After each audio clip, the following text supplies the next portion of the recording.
he is self-sufficient, then he wouldn't have needed to do what he's done. There's no need. It's not. But It's not about he needs. He's put a mechanism. For example, he could have created at once everything, but we are told in the Quran, God created the heavens and the earth in 6 days.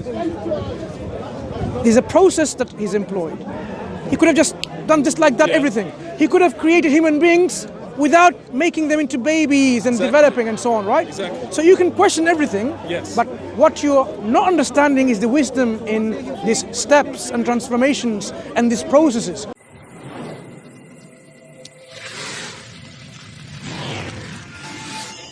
Take care.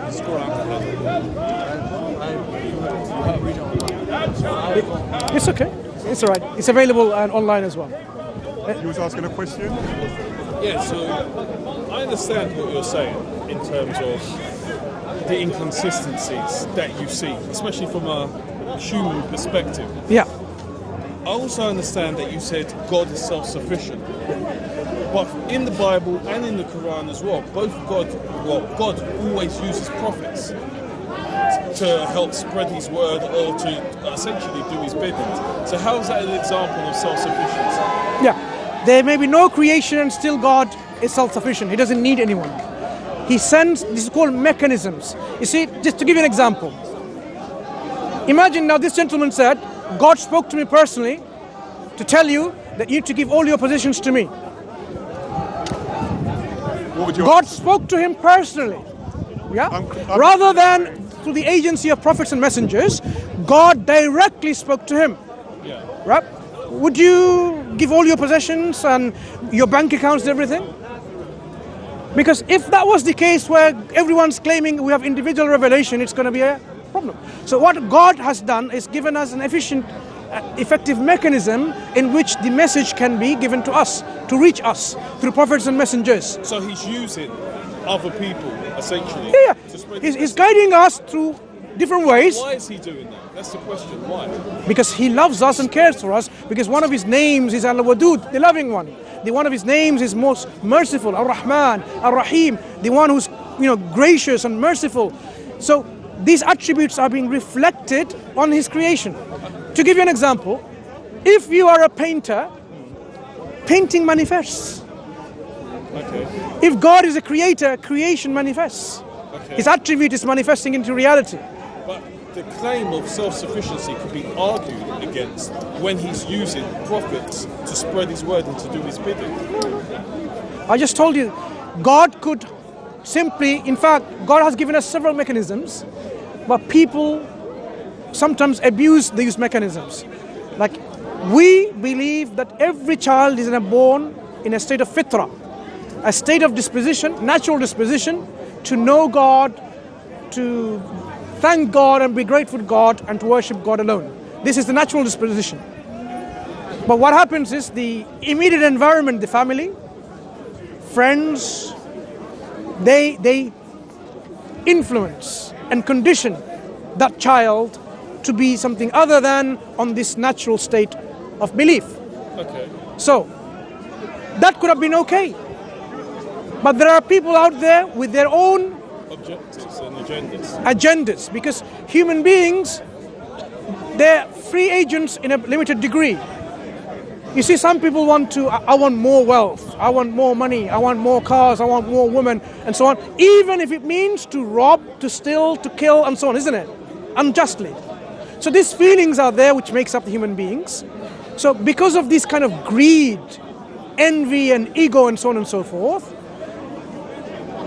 these intrinsic belief that is there may be clouded. That's why God employs other mechanisms from out of his mercy, sending prophets and messengers specifically for one good reason, giving them proof and evidence so that mankind would not have any evidence against God in the hereafter. They have no evidence against him. When they come, they establish the evidence. For example, when we establish the evidence, for example, a crime has committed and you just give them direct evidence of the crime without a shadow of a doubt, then you can't say, oh, this didn't take place or you're not guilty and so on. Prophets and messengers, they come and establish the truth of God and the guidance with evidence so that human beings cannot say, "Oh, I didn't know that you're a prophet of God." So they have to accept them. But accepting is simply still not okay. Doesn't Satan know God exists? Yeah, but still Satan became disobedient. So it's not about knowing the evidence, it's also submitting in line with this evidence and surrendering yourself to God. Satan didn't do that, so his acknowledgement isn't sufficient and enough. But if God is all powerful, wouldn't he be able to do it in such a way that he wouldn't need to use a mechanism? I just told you. You told me why he uses mechanisms. Yeah. But what I'm saying is, should he be able to circumvent that reason because he's all powerful? If I'm all powerful, I need a hammer to bang a nail. Yeah? I'm not all powerful.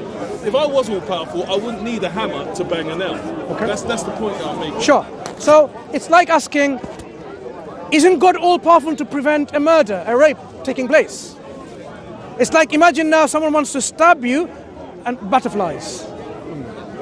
Someone wants to slap you, flowers. Look, if God took away the human freedom, then you're not an agent of freedom with free will. You're like a robot. God has given us this agency of free will, and that's why he allows these things happen. Likewise, he set up a mechanism in which his guidance can be received, and people can accept this guidance or reject it. God says so. If God so wanted, everyone would have believed. That's what God says in the Quran, exactly as you're saying. But he's given people chance to use their own intellect to accept him willingly or to reject him. Based on that, they will be rewarded either with a place of pleasure, happiness, joy, bliss and tranquility, or a place of torment, suffering and pain and punishment.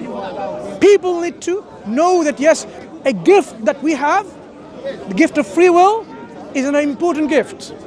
And when we use it wisely, we can then await the promise of God that he will give us paradise. You see, look, my friend, what's your name? Max.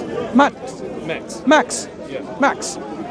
God could have created human beings with free will, and he could have chosen the ones who would use their free will in a good way and only create them and put them in paradise, right? Okay. He's all powerful. Yeah. Avoiding the need to create human beings who'd use because he knows the future, who'd use their free will wrongly, and they will end up going to hell. So instead of creating them, he could have just created human beings with free will, but only those who would do the works which will make them go to paradise. Imagine now these people go to paradise. Would they even know that they had this free will? They wouldn't know that they had free will. They're in there. So how is one given a free will and appreciated that gift of free will? It's only when, imagine now, you have no sensation of pain, suffering at all whatsoever. Would you even know what joy, goodness is? If, for example, there's no concept of darkness, would you even know what light is and brightness is? You would not even appreciate. That's why the contrast is given, knowledgeable and not knowledgeable, the good and the bad. When we look at this contrast, we understand what good is because we understand what bad is. No, so I understand your point on free will. Yeah.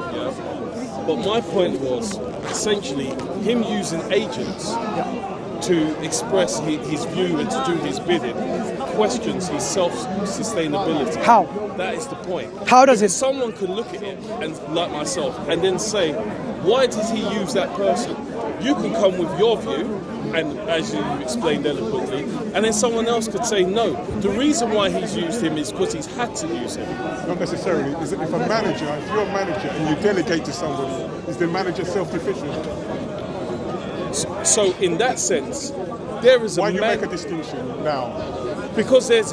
If a manager employs and he delegates that you must do it, he's self-sufficient. Because what you're saying, because God sent agents, he's not self-sufficient. Is that what you're saying? Okay, so the difference when we're talking about a manager, We're not just talking about. So first and foremost, who is a manager? I can't just say she's a manager. We're talking about first as an organisation. Just say generally. No. There's no such thing as general when we're talking about a manager. Because I have a manager in my workplace. You have a manager in your workplace. But your manager can't delegate in my workplace. No.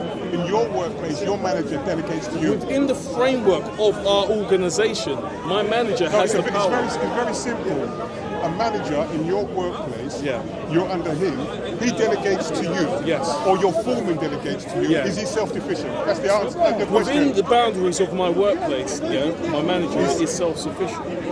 He is self-sufficient. He is self-sufficient because he could have come to me directly. And there's no argument because of the policy that's written within my organisation. What I'm saying, you're saying that God is not self-sufficient because he has to. I'm not saying that God is not self-sufficient. Okay. What I'm saying to you, he said that God is self-sufficient, and he used that as part of his argument. And what I'm trying to say is, this is a matter of perspective, and a matter of faith. Because many people could look at it from a different perspective and say, well, if he is self-sufficient, then he wouldn't have needed to do what he's done. There's no need. It's not. But it's not about he needs. He's put a mechanism. For example, he could have created at once everything, but we are told in the Quran, God created the heavens and the earth in 6 days. There's a process that he's employed. He could have just done just like that everything. He could have created human beings without making them into babies and developing and so on, right? Exactly. So you can question everything, but what you're not understanding is the wisdom in these steps and transformations and these processes. God employs from his wisdom processes for a reason. Okay? We may not be eloquently able to explain to you certain reasons, but the reasons are there from his wisdom. So when the example I gave you about guidance to human beings, God sends guidance through various ways. In your dreams, guidance through other people, guidance through prophets and messengers, guidance through your own self, that what comes to you and so on, right? God inspires you. So there are many ways, but the full proof, the ones that people cannot have opportunity of disputing, is when God sends prophets and messengers to establish the evidence. That's the mechanism he has chosen. If you now ask, out of all these mechanisms, what mechanism would have been the best to guide people individually? I give an example. God speaks to them individually. How does he know that he is speaking to God? God convinced him, right? Now there will be someone with free will says, God convinced me, saying, all of you are wrong. God told me, all of you are wrong, you have to follow me. And in fact, I am God's prophet, you have to follow me. If that was the mechanism, individual guidance from God directly, you have to accept that and you have to follow him. You'll be chaos and corruption. That method isn't a very good method, a mechanism. So in your understanding or your belief, has that method ever been used before? Has God ever spoken directly to someone? God has spoken directly to his prophets and messengers. Prophets and messengers, so that they can then be the agents to convey and disseminate that message. That's what God does. Okay, so he's spoken directly in some cases, and in some cases he speaks directly to certain people who he raises and he chooses and he makes them ready so that they can then deliver this message so people have no excuse accepting it. For example, imagine you go to a doctor and you found out that he did not even pass a medical exam ever in his life. He didn't perform any operations. All the certificates are false. The moment you find out, would you go and say, I've come here for a heart bypass? No. You wouldn't. You wouldn't trust that man or woman, doctor, for this purpose. But if you had no reason to doubt that this gentleman is a qualified medical doctor and his medical profession is quality control and governed by a profession called GMC, General Medical Council, and he's liable and for any misconduct that he's doing. He's got a certificate. He went to school, medical college. He got a degree and got all this training. You have no reason to. He will happily say yes. Do the operation, doctor. 1 second. So just before you go on, but I might forget the point I'm making. Yeah. So when God chooses certain individuals called prophets and messengers. He makes them, He raises them in a way so that when they come and deliver that message, people will accept them easily. They would know that this person has never spoken. That's the point I want to say. So did God always choose for his prophets? Did he always choose people who are of good standing? No, God chooses. God is the one who chooses on whom He will place the message to deliver to people. You cannot say, God make me a prophet. God decides. I understand that. Fine. But the example that you've given, so you've got a doctor who's regulated by the GMC and's got all the certificates, yeah? This is someone of good standing. And therefore, when he goes to deliver the operation, he will be accepted, yeah? That's the example that you've given. So are you saying similarly, when God chose prophets, that all of those people were of a decorated good standing in the same example that you, in the same way as the example that you've given? Yes, and that is why the problem starts when individuals with critical thinking, they read certain books called the scripture, and they find prophets and messengers sleeping in their own daughters, getting drunk, doing all these things, and they lose hope in believing in such prophets. Because how can they believe in a prophet with such a heinous character, such a bad character? We say these are buhtanun azim, these are indeed a great lie against the prophets and messengers that people have accused them of. God's prophets and messengers, God chose them, the noble, the noblest, the truthful, the most truthful, the honest, the most upright. Prophet Muhammad sallallahu alaihi wasallam, for example, the final messenger, he was known in his community as as-sadiq al-amin, the truthful one, the most reliable one, the trustworthy one. So at one point when God appointed him as the prophet, so he went into a mountain, a Safa. Is it a Safa? Anyway, he went into the mount and he called something like Ya Sabaha. Yeah, they're calling styles, right? They used to call. Just like in early parts of a few centuries ago, people used to ring church bell and everyone would go and say what's happening because of community alert. Now it's like, fire bell alarms and everyone goes down. Some kind of mechanism people had. So his community, his people, they all left their work, their job, their study, whatever it might be, and then they gathered in the beneath the mountain, right? This hill. This is what's wrong, what's happening. He says, if I told you there's an army waiting to attack you, would you believe? He says, yes, of course we'll believe you. We've never known you to be a liar. You're always truthful. They testify. So he says, now I'm telling you that God has made me a prophet. Worship none but God and so on. They didn't want to believe, some of them, so are you. Right? But they testify. So what we're saying is, from historical accounts, we know that people testified of his truthfulness. Even his enemies or people of other faith community, like a Jewish person, would leave, like a shield, for example, in his own possession. Because he was known to be reliable, trustworthy, that he would not make khiyana, he would not break his promise or contract that he has given. He will return what has been entrusted on him. Was that always the case with all of the prophets? Was there ever a prophet who had to prove the power of God to the people? The prophets were raised like that. That's the default position of the prophets. That God raised them with the most noble of character and standards of a human being. That's why people, when the prophets came and said, speak the truth, they will say, yes, I should speak the truth. Imagine now someone who's known to be a liar and says, speak the truth, my friends. The one who's always a liar, telling you to speak the truth, would you follow him? Would you obey him? Would you even listen to him? Of course not. But the one who is truthful, and he says, speak the truth, because in it there is lots of benefit, in it there's lots of good, rather than lying. Lying has lots of bad things and bad consequences. You would listen to them. Good advice from someone who is pious and righteous. So prophets were like that. So God chose those prophets, in a way, so that they can deliver the message, and people would have no excuse in saying, but I doubt your character though. Are you really telling me the truth about God? But people didn't always believe them. The reason people didn't believe in them is because of what? Not because of their character. because of their ego, because of their bias. It's like, oh, you're telling me to worship one God and abandon my 360 million gods, or 50 gods, or 20 gods, because that's my business.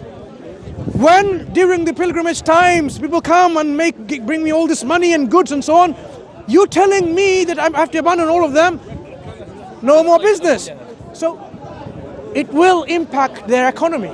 It will impact their finances. It will impact their social status. It will impact their business. Many factors prevented people or prevents people from accepting the truth. For example, even today, they say, oh, if I become a Muslim now, I have to always speak the truth. I cannot go and sleep around. I cannot cheat. Cannot drink. You see, what makes them happy and joyful, like robbing people, because it gives them, that prevents them from accepting the truth. We're rebellious by nature. It creates a barrier. But my whole point is, basically, everything you've described to me is a matter of perspective. It's your own view. For example, when I've said to you that, the example that you gave was like a doctor, for example, an accredited person. I say, was it always people who were accredited? You said to me that actually it was always people that were righteous, and known to be righteous. But when he spoke to many people didn't believe. At that point, you then told me it was the ego of those people. Some people would not believe regardless of the evidence. This is what you're telling me. No, I'm telling you that regardless of the evidence, some people still not believe. Imagine now, I want to make you believe in something. Let me recount a story very quickly. I was in the jury service once. I didn't like it. I don't want ever to be in the jury service, right? The system is really unjust, in my opinion, giving, the judgment making on individuals who are not qualified to decide someone's guilty or not, when it should be on the hands or shoulder of qualified people. Anyway, so we had an individual gentleman. He didn't want to agree that the person is innocent. And we asked him, why so? The evidence is there. I hope this is the same, because either it's the opposite way, innocent or guilty, right? It's a long time ago. He says, no, because my conscience tells me that he's guilty. I said, look, even though we provide you the evidence, look, the video clip, he wasn't even there, it was someone else. He said, no, my conscience tells me he's guilty. So you cannot convince some people because they are driven by other than evidence. Sometimes information is not even sufficient to update your behavior and your knowledge to do things. For example, people smoke. Yeah? What does it say in the cigarette packet? Cancer kills. Smoking kills. Yeah, smoking causes cancer. Yeah. Do they not understand what it says? They do, but they still smoke. Okay? So it's not information that is missing. It's not who has provided the information that is not understood. It's coming from the medical people. It's coming from the government and the Department of Health. So people have their own reasons, There could be other reasons to disbelieve or not to believe. So when could not someone say the same thing about Christianity? And say people have other reasons not to believe in Christianity, such as they look in the Bible, they see something that doesn't make sense to them, and then they say, no, this is a reason, because really and truly the Bible doesn't want me to have sex outside of marriage and all of the correct, to maintain the correct, agreed.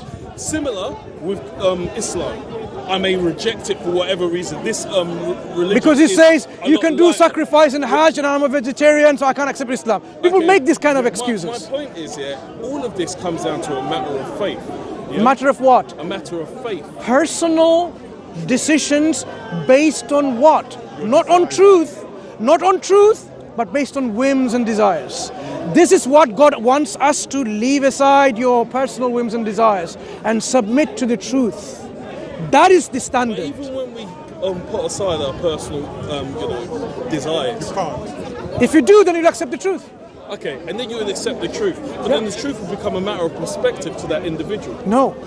When you recognize the truth, it's no longer a perspective. It's the reality. Truth is objective. Objective truth. Truth is not subjective, my friend. Truth is objective. So when you recognize the truth, the objective nature of this reality of the truth, you submit to it. That's the only thing, that the natural thing to do. But when people do not want to, because of their whims and desires and other biases, they will be accountable and they would not be able to justify their disbelief in God or in Islam or in the disbelief in the Quran or in the disbelief in Prophet Muhammad sallallahu alaihi wasallam. Because you see, salvation is when man zuhziha 'anil nar wa udkhila al-jannah faqad faz. Whoever has saved themselves from the fire and has entry or entered into heaven, that's the ultimate success. Salvation and success is saving yourself from the fire, hellfire, and making yourself enter Jannah or paradise or heaven. So if people really want to have eternal life in a place of joy and tranquility and happiness, let them follow the truth and submit and surrender to the truth.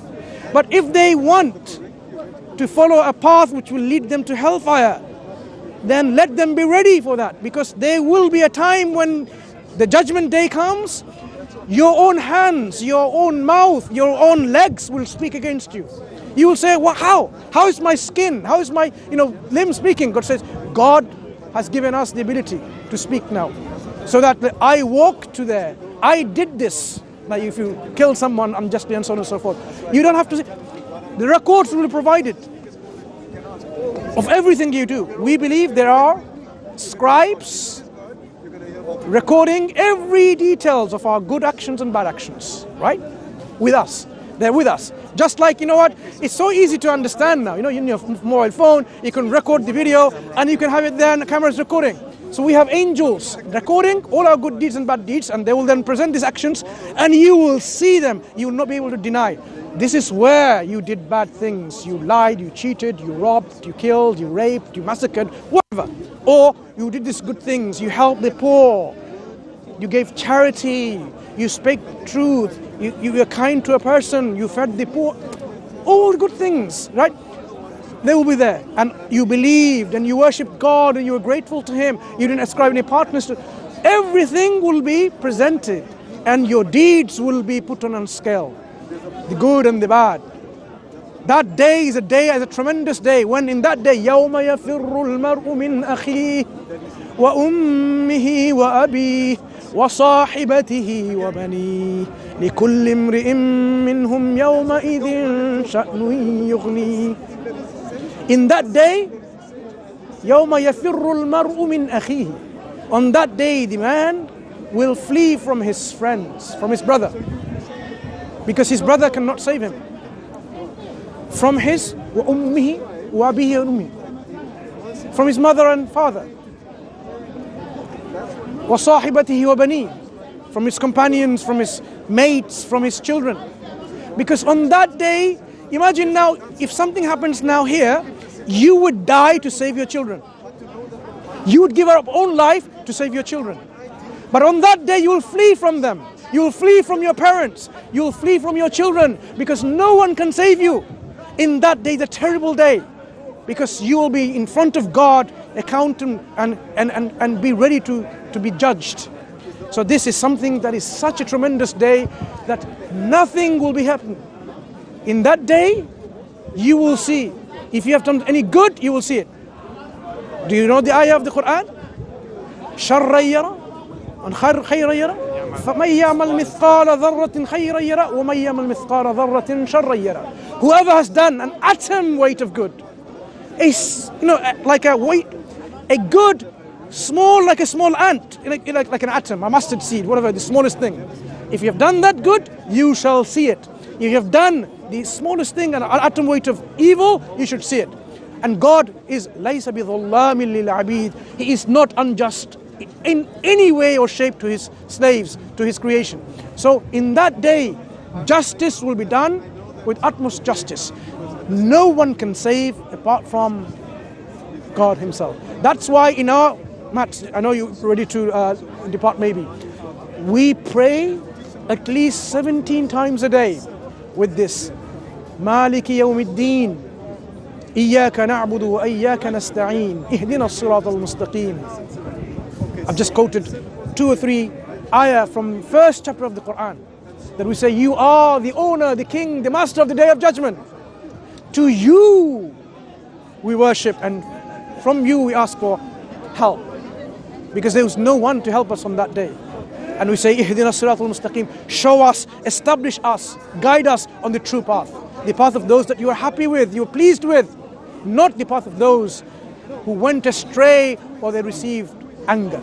So this is the path that we need to follow, my friends.